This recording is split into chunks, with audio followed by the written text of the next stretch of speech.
গুরুত্ব না পেলে দূরত্ব বাড়িয়ে দিন। আত্মসম্মান হারিয়ে কেউ কখনো ভালো থাকতে পারেনি, আপনিও পারবেন না।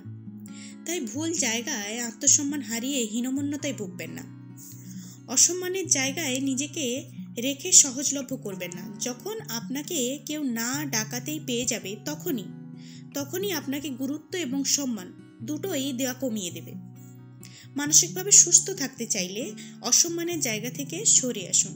নিজেকে নিয়ে ভাবুন, নিজের জন্য বাঁচুন। যার জন্য সব করছেন সেই একদিন এসে বলবে, আমি তোমায় করতে বলেছিলাম, তুমি না থাকলে কি আমি বাঁচতাম না, তুমি না থাকলে কি আমি মরে যেতাম, তুমি না থাকলে আমি নিশ্চয়ই অন্য কোথাও থেকে ম্যানেজ করে নিতাম। তখন হজম করতে পারবেন না। যদি পারেন তাহলে থেকে যান, তবে খুব বেশি দিন থাকতে পারবেন না। তার প্রয়োজন মিটে গেলে সে এমনিতেই আপনার ঘাড় ধরে বের করে দিবে, আপনি না চাইলেও। তখন শুধু বুক চাপড়ানো ছাড়া আর কোনো উপায় থাকবে না। বুক চাপড়াতে চাপড়াতে আর সহ্য করতে না পেরে নিজের মৃত্যু কামনা করবেন। সুতরাং যত তাড়াতাড়ি নিজের জন্য বাঁচতে শিখবেন ততই আপনার জন্য মঙ্গল।